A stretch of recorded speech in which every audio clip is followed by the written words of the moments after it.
Oh, I am, bless her fucking heart. I muted it so I could film because I have to remember to turn things off when I turn on the camera. But I am watching poor Gabbie Hanna just lose her shit on a live stream. And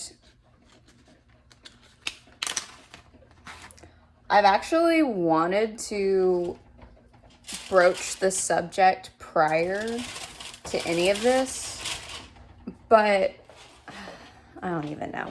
Like, I've wanted to add my own opinion and perspective on not just Gabbie Hanna, but other YouTubers and content creators, because I, on the tail end of finishing my communications degree, began to study, and I'm still reading up on and getting deeper into the subject because there's not a lot of literature on it, this thing called parasocial relationships and interactions, or parasocial phenomenon. It fascinates me to no end, but I can't help but watch what's happening to, I feel bad for her, this poor person, and I see what's I just see what's happening, and I don't have a solution for it to stop, because this is still a phenomenon that is so new to our society and our relationships and how we interact with people, especially on social media. So I want to talk about that, but I'm brewing coffee, so I'm going to get that first. Oh, I really hope I'm in the shot and this is crooked. I literally paused it to watch back and make sure I'm in the shot. Okay, I believe I'm in the shot. I'm using my phone today because reasons. So I haven't really uploaded a video in a hot minute, which is fine because in all honesty, it hasn't been a priority. I've been working on other projects. I was finishing up my second degree, which I have, yay. I have been working on a couple of collaborations with a business partner of mine. I got an LLC finally, so Gigcraft Media LLC is now a thing. I had to redo the website, which there is still something else I need to update to it, hopefully today. I have footage that I haven't edited yet, but I'm going to, and we'll upload at some point. I have a whole video done that I haven't uploaded because it's from right before the 30-day stay-at-home order was lifted in the state of Florida. It was like the last weekend before Logan and I just went out for the day and drove around and walked around. There's nothing like spectacular, but I haven't uploaded or really made a video for my channel because it just hasn't been a priority, and that's okay. I have wanted to, it's weird. I have wanted to make a video about Gabbie Hanna for a while now, and not because of any drama she may or may not be involved in, any of the stories or he said, she said kind of shit. It's been because I've been a little bit fascinated with Gabbie, and I've been watching her channel probably about a little over a year now. I've known who she was for quite some time. I've watched some of her videos in the past. I knew she was a Viner, all that type of shit. I knew she had been releasing music and creating music, and I knew she had a poetry book. I watched her channel because one, content of I'm bored, she's got a video up, I've run out of other stuff, and this is entertaining enough, I'll watch. But ultimately because I could not decide whether or not I like Gabbie Hanna. And I think the more that I've watched over the past few months, specifically on her channel and a little bit from just in the peripheral, I think I've decided that while I'm not an active fan or supporter necessarily, the reason I'm kind of drawn to her but am indecisive about her as a figure is because I see similarities between us as people, but I'm also aware that those similarities are perceived. And that is because of parasocial phenomenon. And just to like make my point clear that I've been planning to make a video about her for a while, I ordered,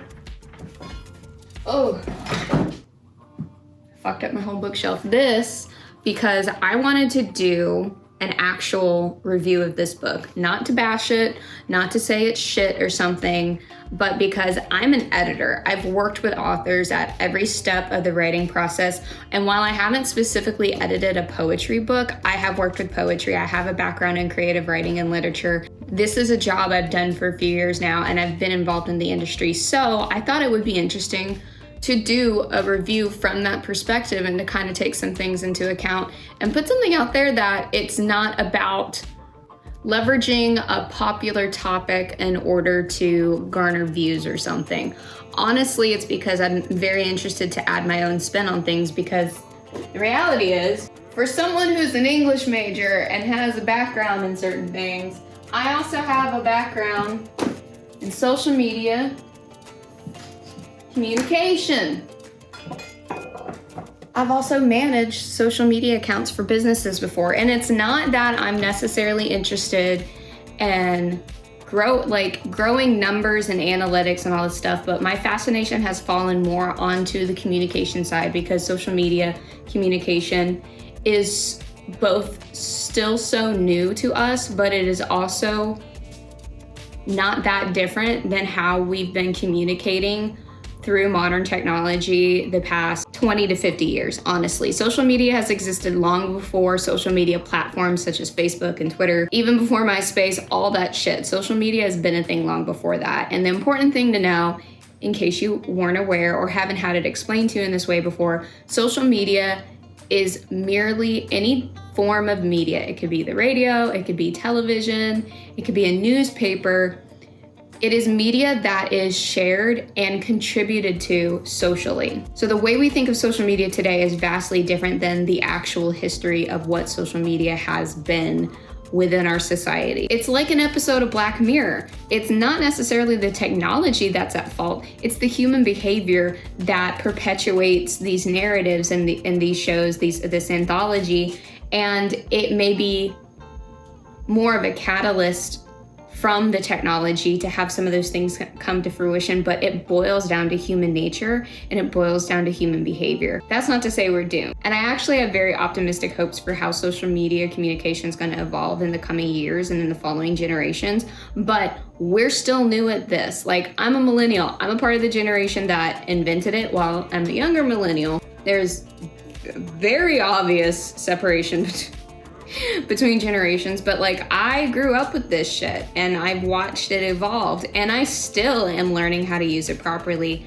just as everyone else is. It is still so new, social media communication through social media platforms. Now, that being said, poor Gabbie Hanna is having a meltdown on her live stream, and I'm gonna call it like it is. She's having a meltdown. Bless her fucking heart. Like, I feel for her. And what I garner is there's a very obvious frustration in the business side of things with YouTube, as well as, in her own words, being the internet's punching bag.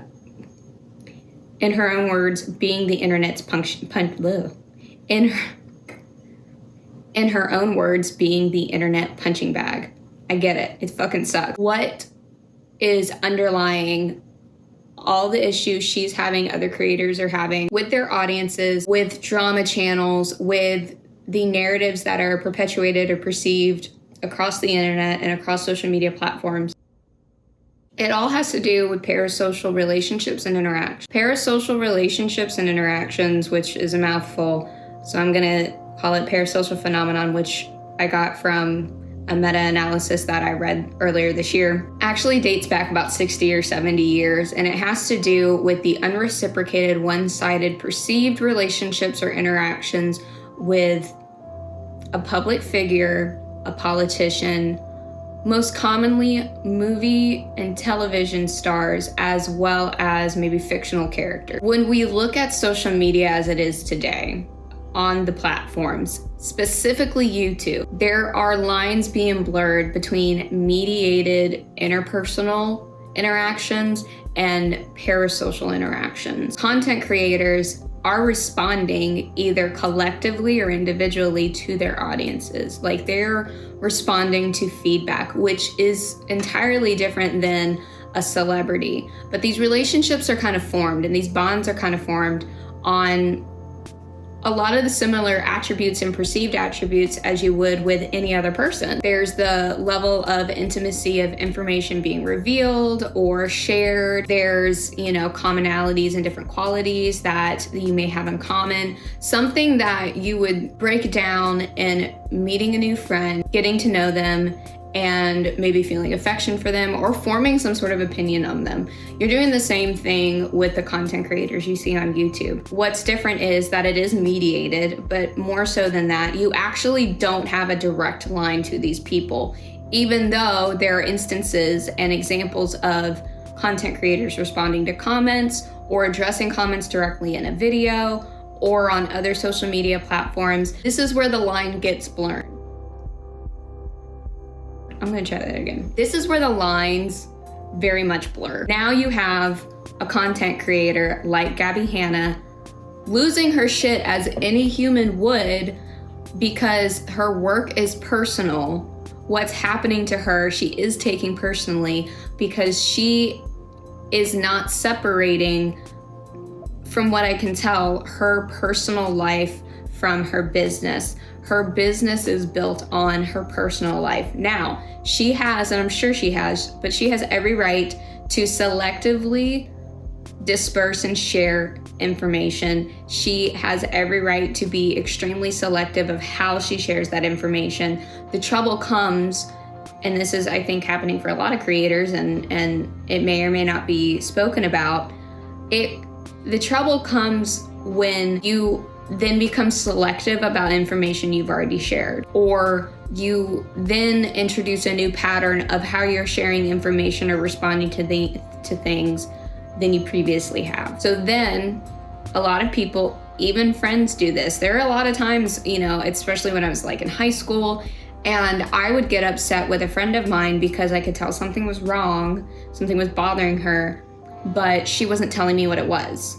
Now, the correct, healthy, mature response is, you know what, you don't owe me any information. If you don't want me to know what's going on, that's fine. But if you want my support, if you want me to be here for you, I don't need to know what's happening specifically. Like, we're good. That's a healthy, mature response. However, humans naturally feel entitled to information from somebody that they consider an intimate or personal or close relationship. Do you see where this is going? Even though Gabbie Hanna is not spending one-on-one time with all of the people who have collectively watched her videos or are watching drama channels about her or listening to her music or buying her books, even though she does not have a close personal relationship with each and every single one of them, instead, there is this digital form of a collective mass of many voices that are really standing in as, you know, maybe an avatar for a handful of people. All those people have been spending quality time with her in a much different way than she's been spending quality time with them. When she's not sharing something or not speaking on something,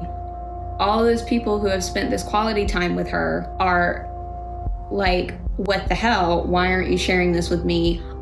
You should be telling me what's up. Like, you need to be speaking on this. There is a level of entitlement of, but I know you so well, why wouldn't you tell me what's going on? Why won't you tell me the truth? Why won't you spill the tea on that? And that's what's happening, and that is what's fueling the fire of the shit she's been involved in. Now, I'm not gonna speak on the direct drama because, one, very small channel, who cares what I have to say on that? Two, it's been covered, it's been talked about, and I'm honestly not interested in talking about that because here's what's up. I don't actually know her. Everything I'm saying is, I'm hoping that I'm doing an okay enough job of framing it from a little bit more of a scholarly and objective point of view, in the sense of like, I see this happening as a form of communication from the lens of scholarly communication. I'm not looking at this as I should be passing judgment or giving my personal opinion of her as a person, because guess what? I don't know. And everything that I'm basing this on is how I've perceived her as a public figure and as a content creator. I could be off on a lot of stuff, but I think the example of her and everything that I've talked about really does apply to what's been happening with content creators for a very, very, very long time on social media. I didn't plan for today to be a rant about stuff, because honestly, I've wanted to make a video about her. I've said that like 6 times already, but I've also wanted to make videos about parasocial phenomenon specifically on YouTube, because that is it's a hotbed for a lot of examples to begin to unpack a lot of what's going on, and hopefully to better understand each other, and to kind of just like come up for air from the drama, because contextually to me, like, the drama doesn't affect me, right? I'm not involved in this whatsoever. Like, you literally have no idea who I am, and that's fine. I'm just another person. But for her and the people involved, this is their life. So who am I to pass judgment on how heavily this is affecting her well-being, her mental and spiritual health, which from what I've seen and from what she's chosen to share with us, it's pretty obvious it's affecting her in some way. Now, are there strategies to appeal to certain attributes or attractive attributes to then intend for a perceived reaction or a perceived persona? Abso-fucking-lutely. But people do that every day. They do that in interpersonal relationships. They do that at work. They do that on much smaller and bigger scales all the time. Doesn't mean that these things always have malintent. It's just a way to understand what's happening without drowning in the emotional information that's going on, and to then better communicate and be a better person, human, neighbor, friend to other people around you that this may be happening to. Also to police yourself of like, why am I getting involved in tweeting and commenting all this shit that I can walk away with and it doesn't affect me? But again, you're talking to a person. While you have a very heavily mediated form of communication with this person, it gets there. Just because the communication is mediated doesn't mean it goes unnoticed. And I'm just someone who's like, doesn't take a lot to bother me much these days, but I don't like seeing other people lowering their vibe, essentially. And I know that sounds very hippie of me, but it's true. Lowering their vibe and lowering their personal standards of life and the quality of life just to get a quick dopamine fix out of it. I don't know where I'm going with that. I have to edit another video because while I haven't put videos up on my channel, I've been working on videos for a collab that I'm doing with my business partner that I alluded to earlier. And it's for an online community that we are building specifically more to help with people who are on a journey to write their first book or incorporate more writing into their life, and it being a vehicle for healing, but also offering support from an actual editor and a published author. I guess I'll put the link to it in the I almost said the bio, but in the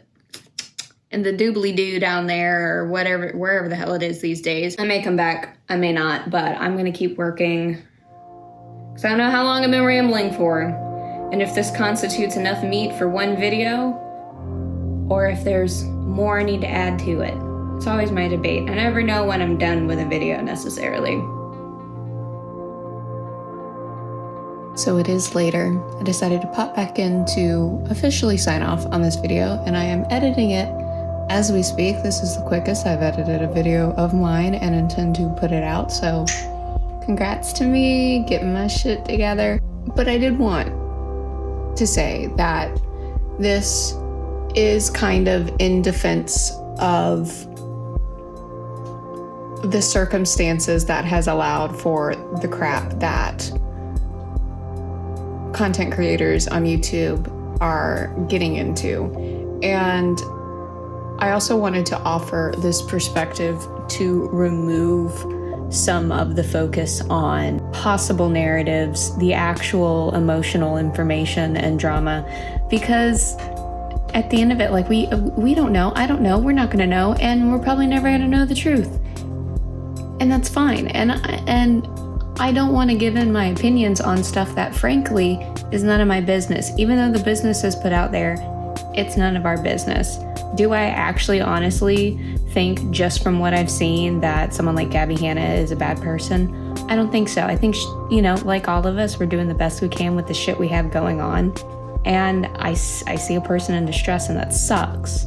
So I hope this at least, maybe not even change your mind about something, but at least open up your mind to some of the shit that you see going on online across social media platforms, and maybe help you take another moment the next time something comes up to be like, you know what? Is this really true? And also, does it matter to me as a person to be involved or insert myself?